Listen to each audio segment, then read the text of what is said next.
हुजूर क़िबला पीर सैयद रुखसारुल हसन शाह साहब सज्जादा नशीन आस्ताना आलिया माशाल्लाह इस वक्त दुबई से हमें देख रहे हैं, सुन भी रहे हैं और हम भी उनकी ज़ियारत कर रहे हैं माशाल्लाह। हुजूर कैसी तबीयत है आपकी? आपको आवाज़ आ रही है? माशाल्लाह। अल्लाह ताला आपको सलामत रखे और मजबूरी की बिना पर यकीनन कोविड की वजह से जो फ़्लाइट्स का सिलसिला और निकलना और ट्रैवल करना आसान नहीं रहा। 2 साल से हम भी पाकिस्तान से बाहर कदम नहीं रखा है, हमने भी यहीं पर अल्हम्दुलिल्लाह महफ़िल में शिरकत है। तो समझता हूँ मैं कि यकीनन ये इस तरह ट्रैवल करना मुमकिन नहीं है, मुश्किलात हैं काफ़ी। तो लेकिन अल्हम्दुलिल्लाह शाह जी क़िबला महफ़िल में शरीक हैं। अब वो किसी ने कहा था ना कि मेराज मोहम्मद ने किया राज जो अफ़शां, वो राज खलाओं से हवा पूछ रही है, फैलाए हुए गोशे दामाने तजस्सुस साइंस मोहम्मद का पता पूछ रही है। साइंस ने अब इतनी तरक्की कर ली कि शाह जी क़िबला हज़ारों मील के फासले पर वहाँ जलवागर हैं और इस महफिल में हम सब बैठे, बच्चा बच्चा उनकी ज़ियारत कर रहा है और वो भी महफिल में शामिल हैं और महफिल को देख रहे हैं। तब हूँ आपसे गुजारिश कर रहा हूँ कि यकीनन मुरीदीन, मोतक़दीन, मुतअल्लिकीन आपकी आमद का मुंतज़िर थे। आप तशरीफ़ नहीं ला सके, माशाल्लाह आपकी ज़ियारत कर रहे हैं। तो अगर आपके चंद जुमले भी वो सुन लेंगे तो तबीयतें और राज़ी हो जाएंगी, खुश हो जाएंगे। जी बिस्मिल्लाहिर्रहमानिर्रहीम।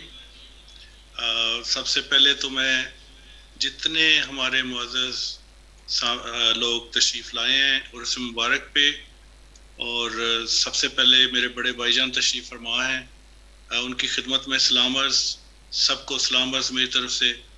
और जितने नात खान हज़रात तशरीफ़ लाए हैं इनको मेरा बहुत बहुत सलाम अर्ज़, और आपका बहुत मशकूर हूँ कि आप तशरीफ़ लाए। मेरी सिर्फ मजबूरी, जैसे आपने साबरी साहब ने फरमाया कि ट्रैवल कोविड की वजह से कुछ रिस्ट्रिक्शंस हैं, जिसकी वजह से मैं नहीं आया, चूँकि मैं अभी पाकिस्तान से आया हूँ चंद हफ्ते पहले, तो हाज़री नहीं दे सका लेकिन मैं आपकी महफ़िल में आपके साथ हूँ, शरीक हूँ और मुझे बहुत लुत्फ़ आ रहा है और मैं मिस कर रहा हूँ कि काश मैं भी आपके साथ उधर बैठा होता। और अल्लाह ताला हमारी इस महफ़िल को कबूल और मंजूर फरमाए। मैं एक पीर सैयद आला हज़रत पीर सैयद फ़ज़ल हुसैन शाह साहब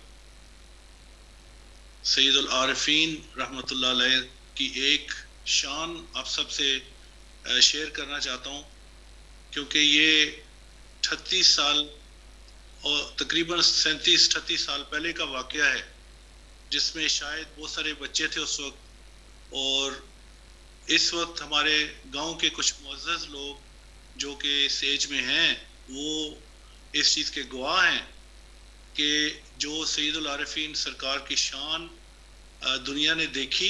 मैं एक वाक़या आपसे शेयर करना चाहता हूँ कि ये जो ज़मीन है जहाँ पे आप तशरीफ़ फरमा हैं, ये बहुत ही, इसका लेवल बहुत नीचे था, सबको पता है। यहाँ पे कभी कोई फसल नहीं होती थी, बल्कि पानी खड़ा रहता होता। तो सरकार ने अपनी ज़िंदगी में, हमारे घर में एक बाबा जी होते थे, उनको हुक्म दिया कि तुम इस ज़मीन में जाके फूल लगाओ, और 3-4 लोगों को गवाह बनाया कि आपने, मैं क़यामत के दिन आपका गला पकड़ूंगा अगर आपने मुझे मेरी कब्र मुबारक यहाँ पे इस ज़मीन में ना बनाई, क्योंकि यहाँ पे कुछ भी नहीं था पहले।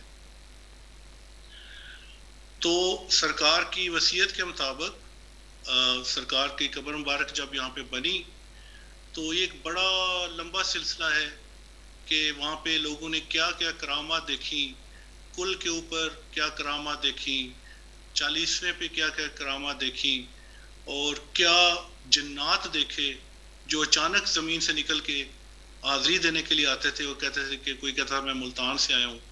इस बंद के ऊपर छोटे छोटे वो बोने लाइटें चला के अजीब किस्म के परिंदे जो आके कब्र मुबारक का तवाफ करते थे।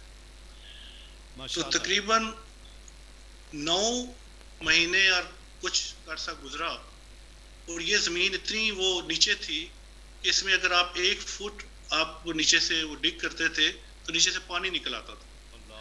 तो आपने सियालकोट में हमारे एक आपके मुरीद थे, उनकी बच्ची को ख्वाब में मिले तो आपने फरमाया कि मेरे घर जाओ और उनको बोलो कि तुम लोगों ने मुझे बहुत नीचे दफनाया, मेरी कब्र मुबारक को खोलो और मेरी कब्र मुबारक को ऊंचा करो।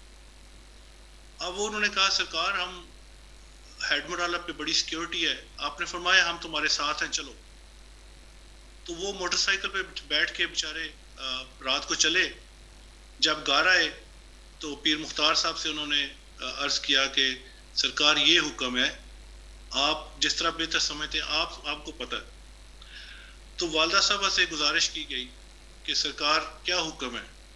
पहले तो आपने मना फरमाया कि बुजुर्गों के राज नहीं खोलते तो आप ना करें। उन्होंने फरमाया जी सरकार का हुक्म है तो अगर आप इजाज़त फरमा दें तो आज हम कब्र मुबारक सरकार की खोलें। रात के 12-1 बजे, मैं उस वक्त कोई 17-18 साल का था, और मुझे आज भी याद है कि जो ही कब्र मुबारक खोली तो ताबूत मुबारक ऐसे जैसे खुद ऊपर आया। सुभान अल्लाह, सुभान और अल्लाह, या रसूल, या रसूल, या अली। तो ताबूत मुबारक से इस तरह खुशबुएं आ रही थी कि दूर दूर तक खुशबुएं जा रही थी और ताबूत मुबारक को मिट्टी ने टच नहीं किया था। तो बात यहाँ तक नहीं रुकी, जब रात हो गई, जब ताबूत मुबारक ऊपर किया तो किबला हाजी साहब उन्होंने एक जिद की कि मैंने सरकार का चेहरा दोबारा देखना। अल्लाह। तो फिर अमी जी सरकार के पास तशरीफ ले गए कि सरकार अब ये हम अर्ज कर रहे हैं, आप इजाज़त फरमाएं। तो आपने फरमाया पहले उसी तरह फिर कि नहीं बुजुर्गों के राज नहीं खोलते। तो उन्होंने कहा अमी जी अगर आप हुक्म इजाज़त ता फरमा दे तो मैंने चेहरा देखना है सरकार। रात के 1-1:30-2 बजे ताबूत मुबारक खोला गया। तो जिस तरीके से सरकार को 9 महीने पहले उस मट्टी में जिसमें 1 फुट आप नीचे जाते थे तो पानी निकल आता था, और उसमें आप समझे कि एक मट्टी अगर आप नॉर्मल एक लकड़ी रखते हैं तो उसका क्या हशर होता, लेकिन ताबूत मुबारक टच नहीं किया, मट्टी तक साथ नहीं लगी। जब ताबूत मुबारक खोला गया तो सरकार की ज़ियारत की, कफन मुबारक पीछे गया, चेहरा चमकता, लाटें उस तरह, उसी तरह गुलाब की पत्तियां इस तरह फ्रेश थी कि जैसे अभी गुलाब की पत्तियां डाली गई हों। सुभान अल्लाह। और खुशबू के होले, इतनी खुशबुएं कि जगह जगह पे खुशबुएं और दूर दूर तक। फिर यहाँ पे भी बात नहीं रुकी। अब ये कहा गया कि जी लोग ये ना कहें कि जी रात को सरकार का कब्र मुबारक खोली गई, लोगों के दिलों में आ जाते हैं वसवसे आते हैं कि खुदा न खास्ता क्या था कि रातों रात कब्र मुबारक बंद कर दी गई। तो ये फैसला हुआ कि सारे इलाके में ऐलान किया जाए कि सरकार की कब्र मुबारक और कफन मुबारक दोबारा खोले, आओ आके ज़ियारत करो। सुभान अल्लाह, जिंदाबाद, तो जिंदाबाद।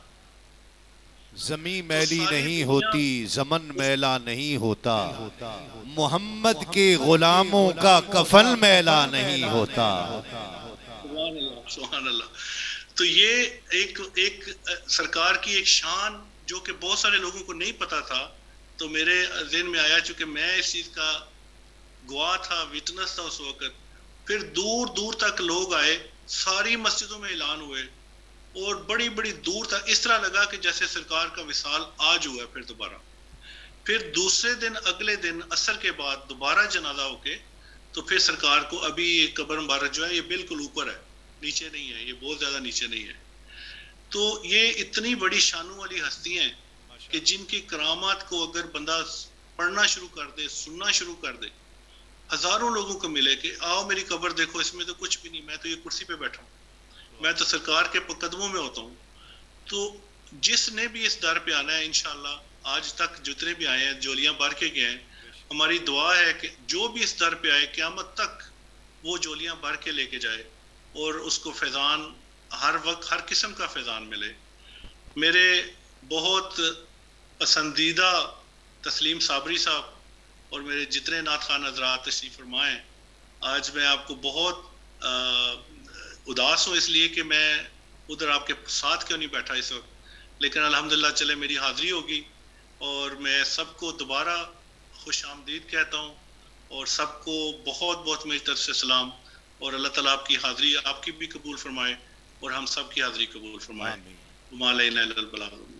बहुत शुक्रिया। माशाअल्लाह, सैयदों की इतनी करम नवाजी ही काफ़ी है। बस गुजारिश है तमाम सादात किराम से और शाह जी किबला आपसे भी इतनी गुजारिश है कि जितने लफ्ज़ आपने बस यहाँ कहे हैं ना कि मेरे पसंदीदा तस्लीम साबरी, क़यामत के दिन भी ये कह दीजिएगा। मैं इसीलिए आया हूँ, मेरे आने का मकसद ही यही है बस कि क़यामत के दिन भी ये सादात फरमा दें कि तस्लीम साबरी हमारा है। बस इतना ही चाहिए, इतनी तमन्ना है, इतनी ख्वाहिश है। और माशाअल्लाह नारे तकबीर, नारे रिसालत, नारे हैदरी, नारे हैदरी, नारे गौसिया, अल्लाह मोहम्मद चार यार हाजी ख्वाजा कुतुब फरीद हक फरीद या फरीद। सैयद ज़बीब मसूद शाह साहब तशरीफ़ लाए हैं। मैं आपको दिल की गहराइयों से खुशामदीद कहता हूँ। असल मकसद ही सैयदों की यहाँ नौकरी का मकसद यही है कि ये पहचान इतनी बार जाए कि सैयदों को अच्छी तरह पहचान हो जाए और क़यामत में भी कह दें कि तस्लीम साबरी तो अली अली करने वाला था, तस्लीम साबरी तो हमारा पसंदीदा था, तो हमारी बख्शिश का परवाना हो जाएगा। शाह साहब किबला तशरीफ़ ले आए हैं और मेरे बहुत देरीना दोस्त मोहब्बत वाले हाफिज़ ज़िया साहब विसाले यार मेरे साथ तशरीफ़ लाए थे दुबई से। मैं इनको भी खुशामदीद कहता हूँ। और